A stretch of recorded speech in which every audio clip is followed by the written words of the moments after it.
All right. Okay, cool. Hi everyone. Thanks for joining. Today we're going to be talking about defining our customer and our market. Um, so we'll go into, what is a customer, what makes a customer, and then how do we define a market, what makes up a market, and then give you some uh, uh, a little bit of information on how then to create a slide that properly informs a uh, an interested party and an investor or a customer about who that market is and whether they're part of it. Okay, so that's what we're going to be doing today. You're joining me from my van. I've got construction going on in my house right now, so it's a little bit noisy. So I'm that's what maybe the scenery change is. Anyway, okay, so like I said, we're gonna do a deep dive exploration into our target customer and market, and really discuss what are the nuances around each of those.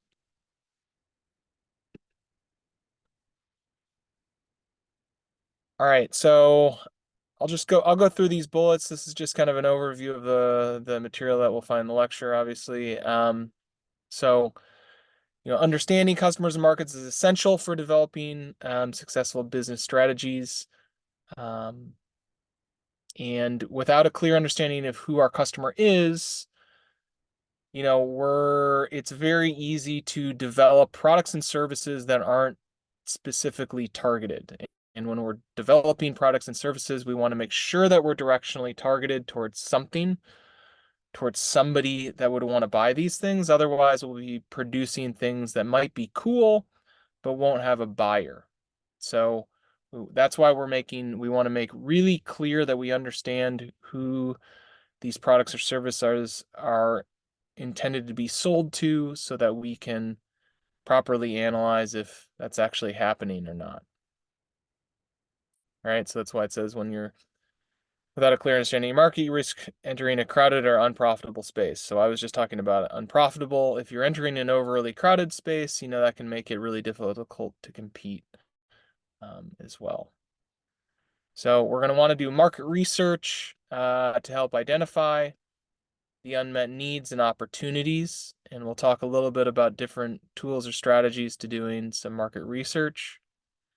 Um, Out of that type of research will come, thoughts on what we can do to develop effective marketing campaigns and marketing strategies. Um, and then kind of lastly, we'll talk about this concept called a beachhead, which is a beachhead market. And basically that's kind of, if you think about, you know, I guess in my head, this comes from like World War II, like D-Day, when, the troops came in, they land on the beachhead. The beachhead is kind of the first point of access. So it's kind of, if we think about our market and then we kind of narrow that market down to um, a very small size, like the initial point of entry, that's what we're talking about on our beachhead. So we're going to take our market and we're going to narrow it so that we can start with something smaller rather than this kind of large market that we might be trying to go after. So let's talk about customers versus users. So this is a really important identification, especially in the world of like digital commerce. This gets confused really often, and it can lead to some tough behavior. So the difference, if we're just talking about a very simple difference, the difference is customers pay you and users don't. And I think the easiest way, one very easy way to identify that is if we take a look at like social media, or let's talk about Facebook specifically, maybe. As a user of Facebook, maybe posting or consuming, I don't pay anything, right? So in that case, I'm a user. The customer, the actual customer of Facebook is the people that run ads on Facebook. Now, that doesn't mean that users aren't important. Customers wouldn't spend money on Facebook if there weren't users. So obviously the user side is important, such that there's a reasonable marketplace, such that when the customers want to show an ad, they can purchase that space and the ad shows up. But you can see that in that scenario, like the customer, like who the business is truly needs to benefit is that ad buyer versus the user needs to stay there. They need to get value out of it. Absolutely. But like the value doesn't need to exceed what they need. Whereas on the customer side, you always want to be making it more and more and more beneficial to them so that they'll spend more and more dollars. Okay, so again, customers spend money, users don't. We want to be really thinking about customers and being customer centric and customer focused, because ultimately, if somebody isn't paying you for your product or service, this business isn't going to work. In fact, if we think about like social media and the reason those businesses did work, it's because they were able to raise large amounts of capital and investment and basically burn that money down until they had built up significant or sufficient enough user base such that there was value for customers to actually spend money to advertise to them. So those businesses were built by basically, spending a heck of a lot of money to get to the point where the product or service had value. And I don't know about you, but unless you have very deep pockets or a very rich aunt or uncle, that is often not feasible. So it's not to say it's not advisable for some businesses, but I wouldn't say it's advisable for all businesses to follow that strategy.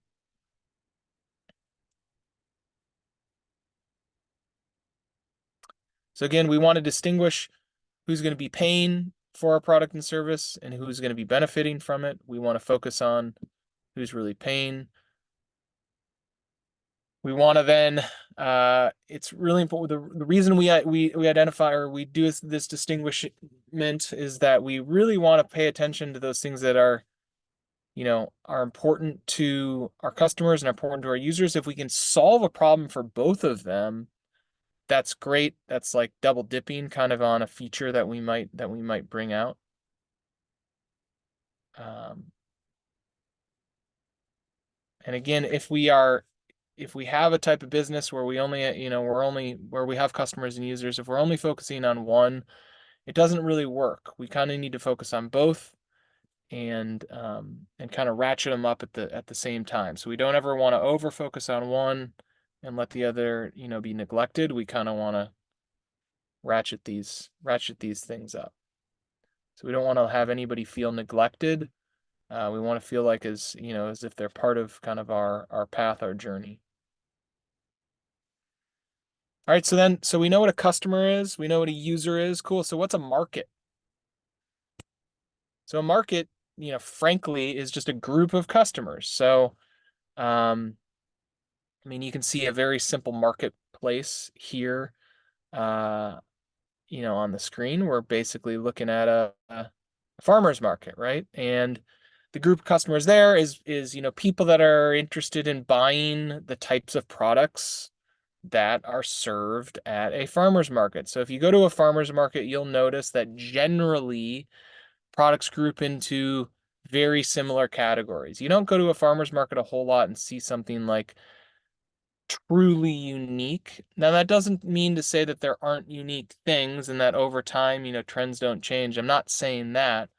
But generally, like you can kind of get a feel for like, hey, what is going to be sold here? And then the people that go there kind of know about what's going to be sold there. And so when they show up, they're not, there's no true surprises. You get it. And therefore that market is serving that customer base. Now the market needs to be filled with customers that have some amount of purchasing power, that are able to make a purchase. So if you have a market, but anybody that shows up can't buy anything, like that doesn't work, right? And then the market also needs to contain uh, in a certain amount of inventory um,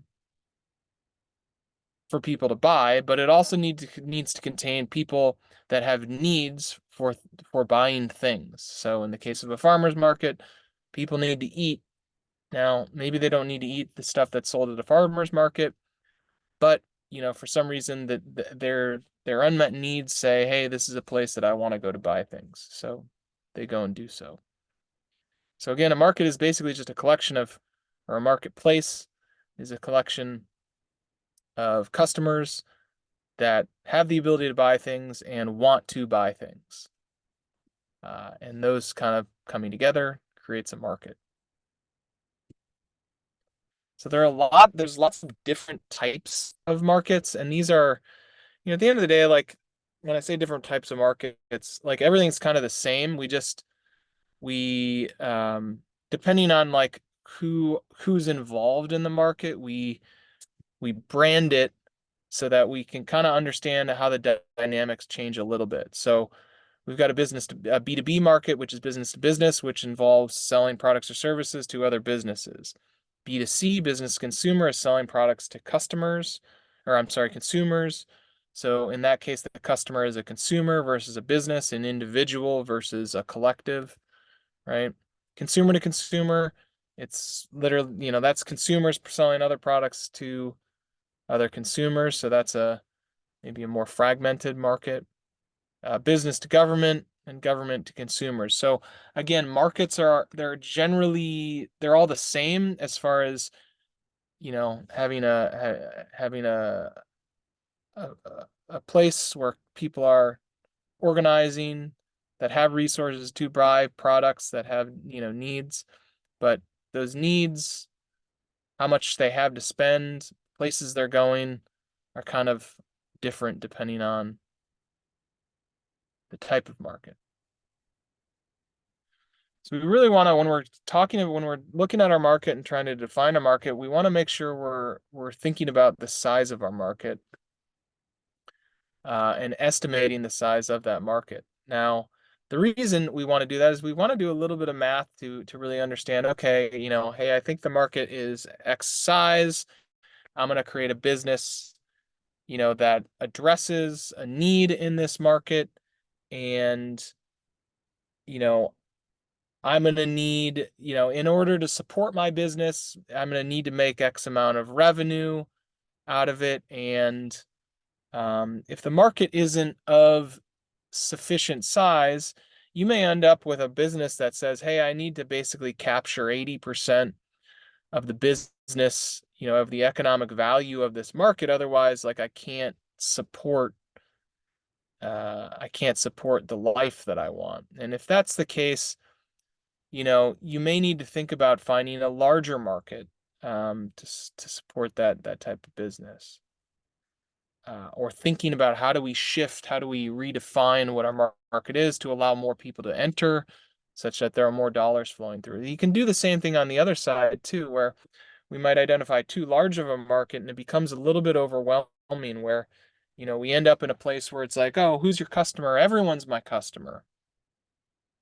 And in some respect, if everyone's your customer, no one's your customer, because you haven't really identified who is a likely buyer.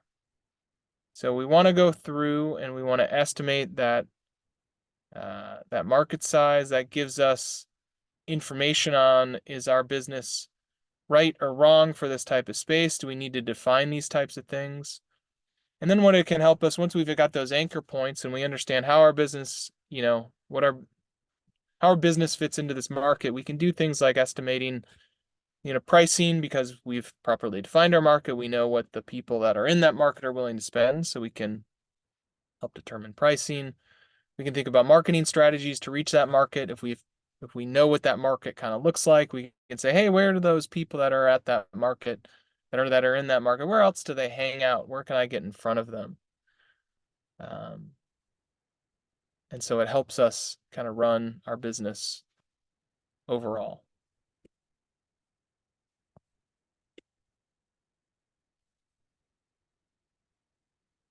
So estimating the size of your market can be difficult. Um, it can seem a little overwhelming too, and sometimes you don't know where to start. I think I covered this in the first lecture of like taking, these small steps. Um, I think that we covered the 5-step philosophy in lecture one. Um, taking, really taking small steps and not getting overwhelmed is really important. Um, so the first thing we want to do is when we're estimating our market size, we want to come up with a definition for our market. Okay, so we want to put a sentence together that you think gives a definition around, what is the group when you think of these different people that might buy your product or are buying your product, what do they have in common? How do you put your arms around what is the commonality between all these groups? It could be, certain demographic properties, age, sex, um, uh, it could be location based. They might have common interests, right? So we can once we put a sentence together that defines our market, that's kind of step one. From there, basically what we want to do is we want to do some amount of market research in, okay, well, I've got this definition. How do I think about um, how much money these people are spending on,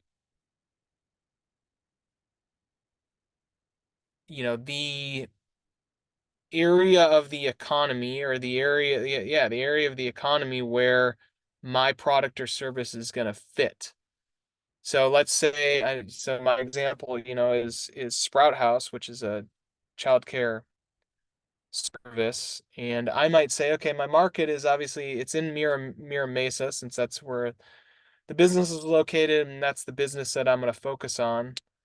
Um, and I might think about it like, okay, well, within Mira Mesa, like, I'm focused on higher end. I want to know what families spend on education, and I'm specifically focused on, private education. So maybe like my overall market is private education in the Mira Mesa area, and that's kind of the starting point. I start, whittling down on that as my market. So what we're going to want to do then is we're going to want to do market research on that specific market to start gathering data on both our customers and our competitors. So we're going to want to understand what are our customers doing, and then what are our competitors doing. And that, customers can obviously give us a sense on how many dollars they are, what's the average number of children, what's the average cost per kid for education standpoint. Cool. And then the competitors might be, we could look at competitive services around, well, what are they charging on a per kid basis or a per session basis or a per day basis? How do they even charge, right? Do they charge per hour? Do they charge per kid? Do they charge per activity? I don't know. And then you can really start to understand, what's going on. So some different places you can go, industry reports, you know, there's lots of published industry reports. There's government economic data that you can take a look at. There's, lots of different places you can conduct research.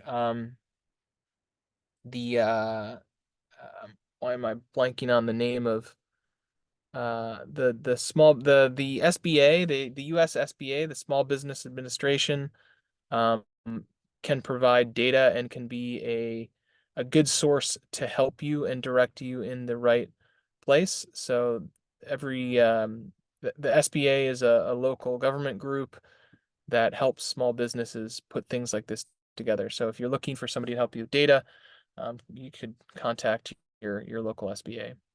Other places, Googling stuff and looking through data is helpful. I think another thing is my hope is that you're using AI services, ChatGPT for this type of stuff. Obviously we know that um, there's a chance that you get wrong data on these things, but directionally they can help you put together, the framework, and then you can do more research to verify and validate numbers. So I think those services are a great place to start. Maybe not the only thing to do, but really a strong way to quickly put together kind of a market sizing.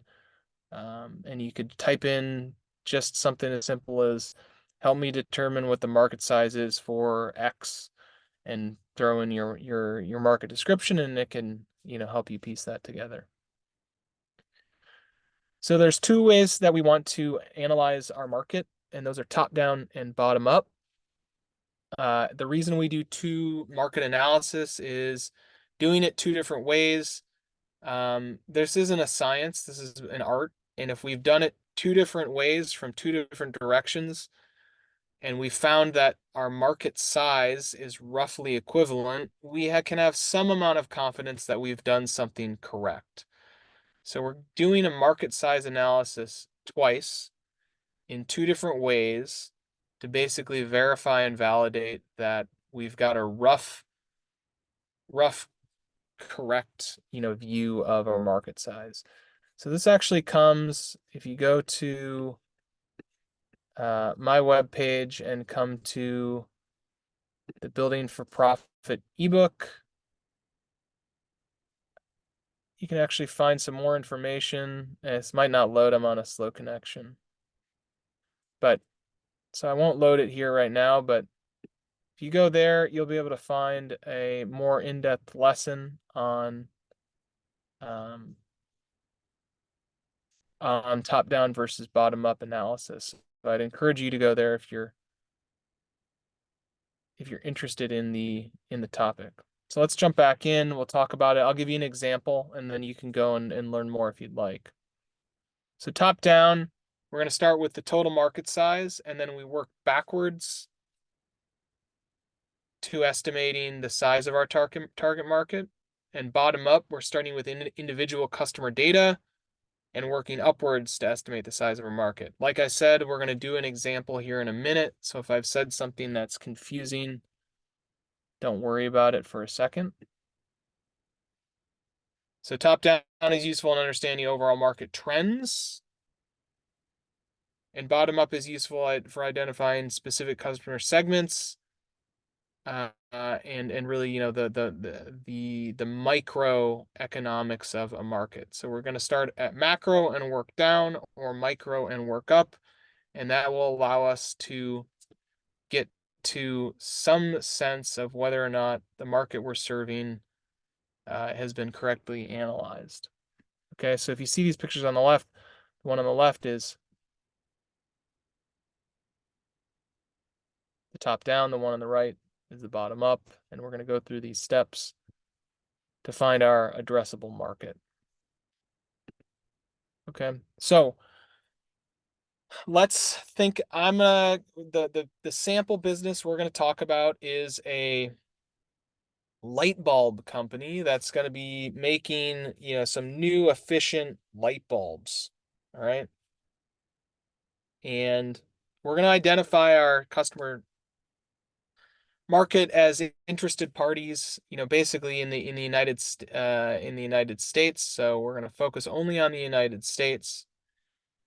And what we're going to do is, for our macro analysis, we're going to take a look at the total US light bulb market. So all of the light bulbs sold in the US, we're going to say we did some research and we found that the sales are $1 billion. So $1 billion annually of light bulb sales in the United States. Of that amount, so this is where we start hacking it down. So this is where we're looking into market penetration. Of that, 20% of residents in dense cities use light bulbs or use LED bulbs. So we're an LED, a high efficiency marker. We're only focusing on that market. This is kind of funny because I think this was created not that long ago when LEDs weren't as common as they are now, but just go with it. Hopefully it'll make sense. So 20% of residents in dense cities use LED bulbs, and LED bulbs are only 10% of light bulb sales. Okay, so we've got our total market is US light bulb consumers. We've then narrowed that down to dense cities, and we've narrowed that down to, well, within those buyers, what percentage of bulbs are actually sold as LEDs. So again, we're focusing on our market is basically high efficiency people that care about high efficiency light bulbs in dense cities in the United States. That's our market. And when we do the math, we see that 1 billion times 20% times 10% leads to a total addressable market of $20 million. So if we captured 100% of the market that we're targeting, we would make $20 million. Now, obviously, there's growth potential here, and we could break out of that market, things like that. But the market we're saying we're going to initially address is $20 million. Okay, so then our bottom-up analysis, what we're going to look at is we're going to start the other direction, and we're looking at consumer behavior. So we're taking a look at consumer behavior, and we find that generally the price that consumers are willing to pay for an LED light bulb is $10. Now, within kind of an average city, we're saying that there's roughly 100,000 reachable customers in that city, and we believe there are 5 target markets of that size around the country. We may look at total population or something to determine that.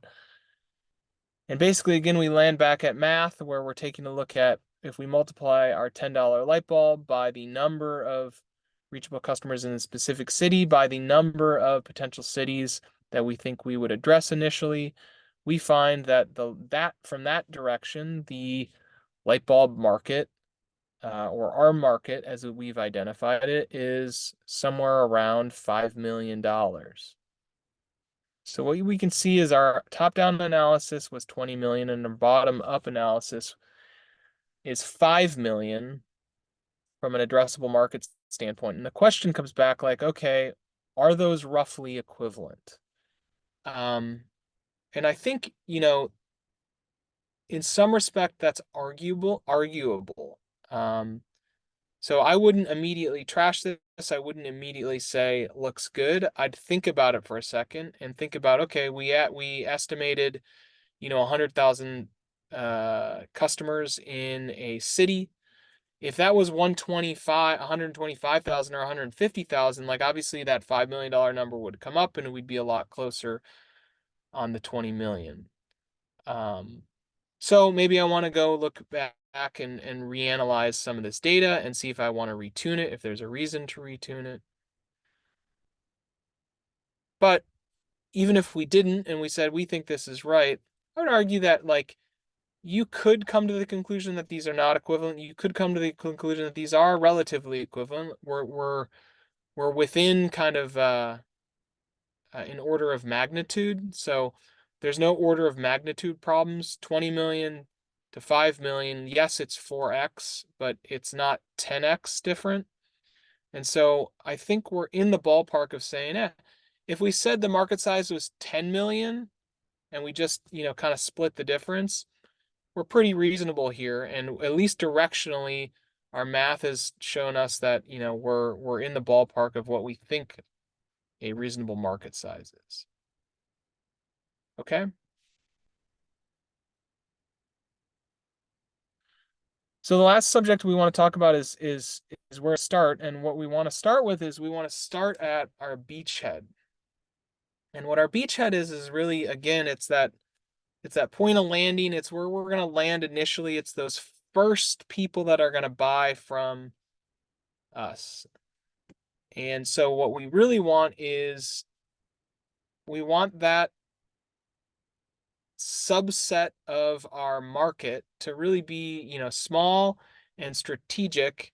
We want it to be our early adopters, and we want it to be the people that are going to love our product. We want it to be the quote unquote easiest customers we're going to get, even though these will be the hardest customers we're going to get because we have no wind in our sails yet. So that's what we want to do. We want to take that segment and we want to take that market that we've defined and we want to segment it down further. And that's when it comes to our marketing and sales efforts that we're going to initially try. That's where we're going to target. We're going to target our beachhead because if it doesn't work at our beachhead, it's not going to work anywhere else. This is the most specific. We have the most information. We have the best feel for who these customers are, and that's where we're going to attack. And so really what we're trying to do is we're trying to lower our overall risk to the market by A, focusing on something small, and B, going after something that we have the best definition around. One kind of benefit to this is if we do get traction, these are the type of people that talk a lot about products that they love too. So you get that secondary benefit by really focusing on passionate people or people that are passionate for, a product or service in a specific uh, uh, way. They can really generate um, benefit beyond kind of normal customers.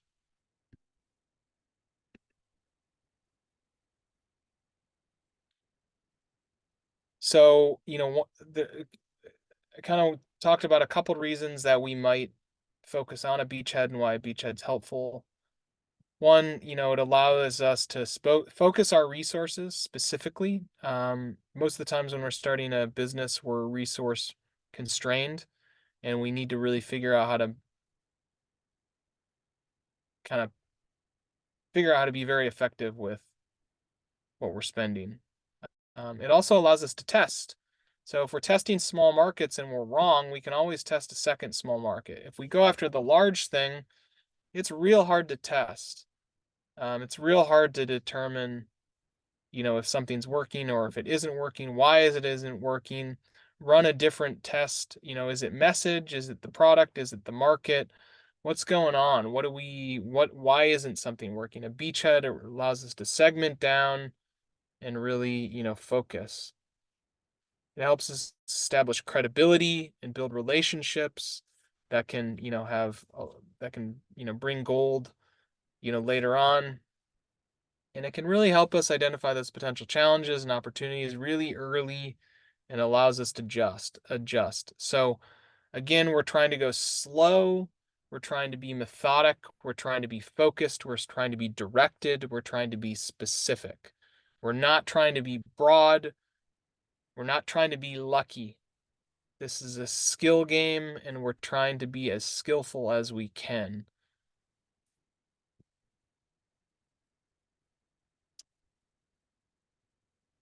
So how do we identify that beachhead? Well, one, we are going to start with our specific market, right? Our customer segment or our market that has a need for our product and service. We want to identify an area where we have something unique. So when we're looking at competitors, right, we look at our competitive set.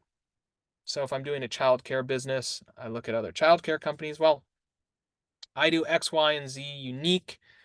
And what I want to go after is I want to go after the people that truly care about those things that are unique. Because if I have something unique and I have people that care like that are looking for those unique things, that's a perfect fit. They care about what, really sets me apart and they'll gravitate towards me. And then, we obviously want to test once we get in there. We want to test and trial and refine. And then we want to, build and grow those relationships because those early customers will turn into, long-term customers if our business succeeds. So we want to make sure we're utilizing those relationships, getting key information from them because they can really help. So here's just a few examples. I don't really want to go into these too hard, but these are, well-known brands. But, we got to remember that all these well-known brands started out as tiny individual companies. They started with one user. They didn't start with a huge number of users. But even these businesses really ratcheted down before they became kind of as ubiquitous as they are now. I think this, yeah, okay. So the last kind of concept is focusing on our core customer. This is another concept from the book. So again, encourage you to go take a look at the book to get more information on this type of stuff. This is just this core customer philosophy. I think the takeaway here is, and one of the reasons that I'm preaching, really focusing on this beachhead, which, and really focusing on the core, is the vast majority of our sales will come from very few users. Especially if people are doing repeat buys, those types of things. Like really the highest number of purchases come from a very small minority. And so if we focus on that core and we create a product or service that is specifically targeted and works perfectly for that core, people that it only fits 90% or 80%, like they're gonna buy. So we don't need to craft a product for anybody outside of that core. If we have a product that fits perfectly for that core, there's plenty of people that are going to be outside of that if you solve 80% of their problem or 70% of their problem, they're still going to buy your product. And so we don't really want to focus on them. Those are kind of the people that leak into our system. So we want to always remember to focus on that core. And if we do that, there's a higher chance of being successful. Don't let all the noise send you in one direction or the other. Focus on the core, and that's where we'll have our best chances of success. So, last thing, like obviously the beachhead is where we focus. The beachhead is a segment of our market. If we're successful and we have the opportunity to continue our business, the way we go from a very small business to a medium business to a large business is by growing that beachhead into, a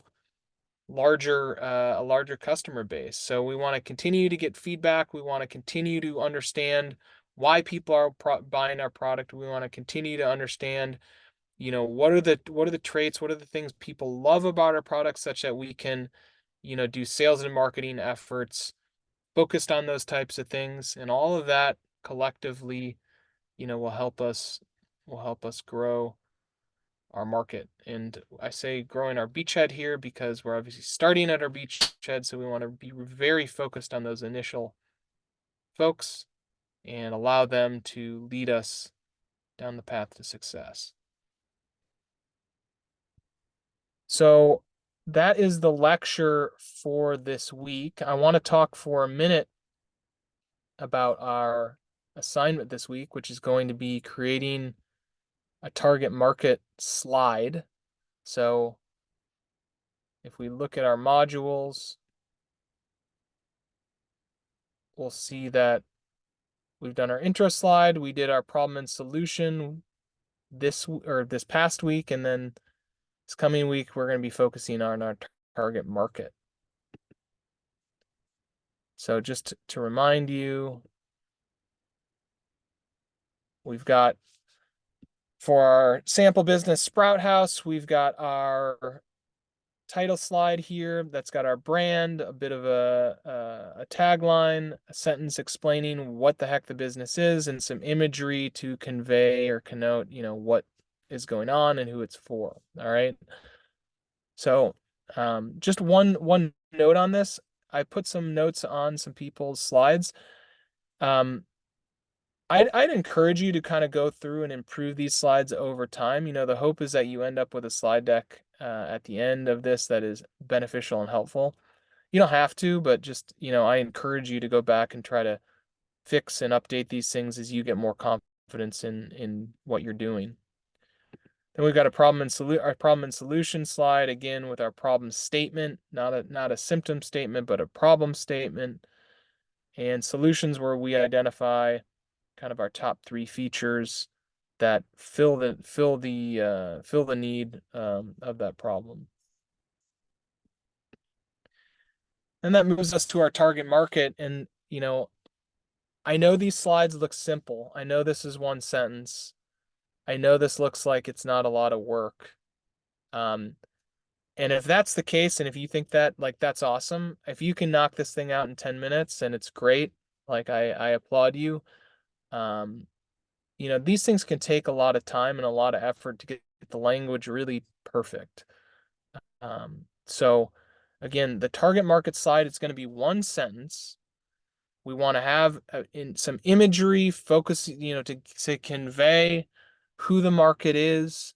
So generally, I think having imagery on slides is really important because it allows us to connect to those to that imagery and really understand what's going on with the business. But we really want to write one sentence that takes that lecture that I just did and really identifies, okay, who are we going after? And for this, we really want to, I think it's probably best if you focused on beachhead. Um, so the smaller and the more niche, probably the better. Um, So the one thing that you'll see in this is I didn't focus on Mira Mesa, which I could have probably put Mira Mesa in this sentence since that's where this business is specifically focused. I didn't think it needed it because this is a local based business. So I know it when I do the math to figure out what's the actual market size. From a dollars perspective, I would include that in my analysis, but just for the sentence, it wasn't included. But what we've got here is, so our target market is families with young children looking to supplement their at-home education with an outdoor eco-friendly alternative. So from that statement, I can get a few things. One, I'm targeting families.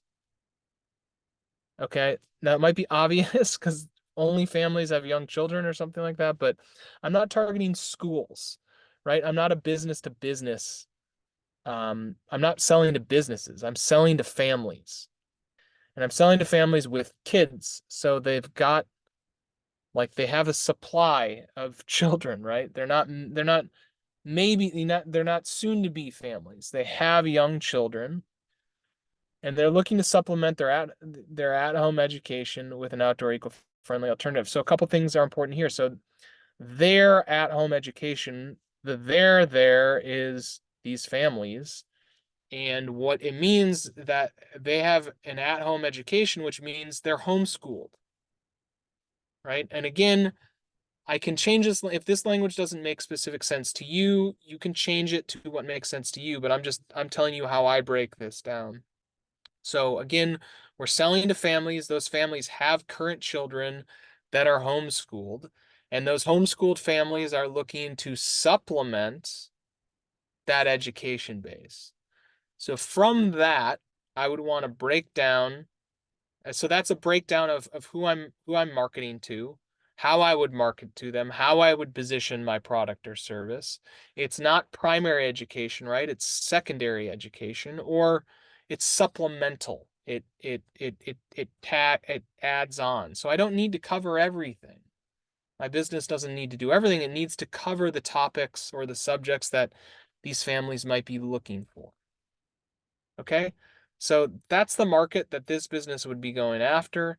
I then need to do an analysis to try to figure out, like, okay, how do I figure out how many dollars are potentially available in the area for people to spend on that? And then I kind of go forward with analyzing my business. So that's the goal this week, is to put together a one sentence target market slide, make it look pretty if you can, put some thought into this and really try to focus and hone and be specific on what your target market is. Now for our pitch this week, hopefully you watched the pitch videos. So for our pitch, what we're going to do is we're going to do our initial week one less than 30 seconds. And when I say less than 30 seconds, I think we should be focusing more on like 15 seconds of just generally saying what our business is and what we do. And then you don't need to, we don't need to talk about our problem and solution. I'm going to want you to just go into talking about the target market. Okay, so we're going to do our introduction of what our business is, and then again, say what our target market is. In total, this thing should be, roughly 30 seconds. and pretty short and succinct. So I know there's an example video that's going to probably do a better job on me doing this after an hour-long lecture, but it'd be something like, hi, I'm Matt Zimmer. I'm the founder of Sprout House. Sprout House is an at-home child care service prioritizing outdoor play and nature-based learning in the Mira Mesa area. Our service is specifically focused on families with young children that are looking to supplement their current at-home education with a fun, exciting, outdoor, eco-friendly alternative.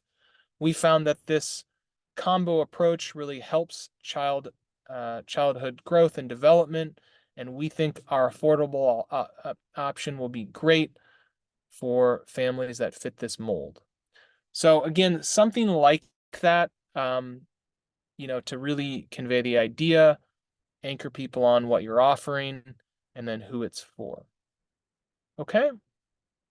So I know I've got one person on the lecture. I'll ask. I'm gonna close this out unless I get some questions here. Yeah, hi. How are you? Hi there. Hi. Yeah, I just have a question about like you showed the triangle, right? The market. Do you have resources that I can actually get the data? Because that's You're the talking trouble I about have. that. You're Yeah, talking about yeah. this, right? The actual data, I know my target audience, but where do I actually get the number? Where's the resources? Because when I look at Google, it's just very general.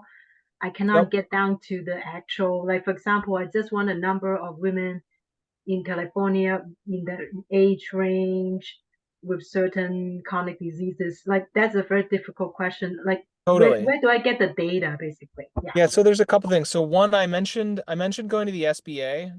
So if you go SBA. to sba.gov, Oh, okay. I think. So there will generally be there's an SBA, it's actually a physical office. And it's a government agency, and it is designed to help small businesses. So they have a lot of local offices. So you likely have an SBA very close to you.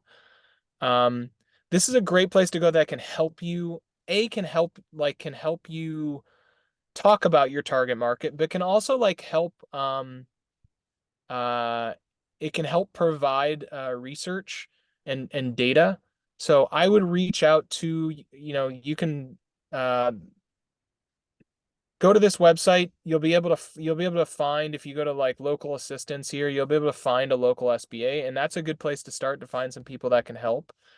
The other the other agency is or the other group that can help is called STAR, but now uh I'm blanking on what the website is. I might have to find the website. STAR is another uh it's not a government group, but it's a similar type of group that has people that can basically that they have data, and they can help you pull that data.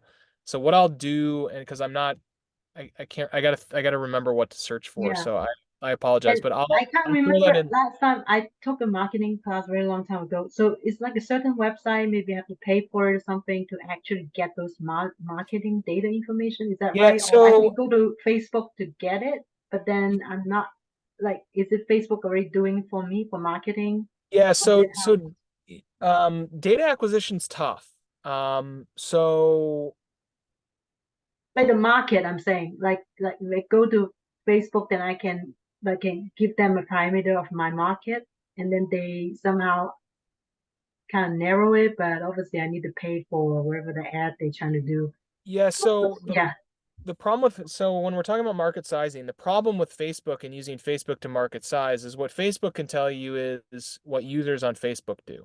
right, Now right. you might say that's everybody or not, but the data that they provide is very specific to their platform. Likely the thing that you're searching for is not specific to Facebook. You No, no, probably have right. a piece of information that Facebook doesn't really collect.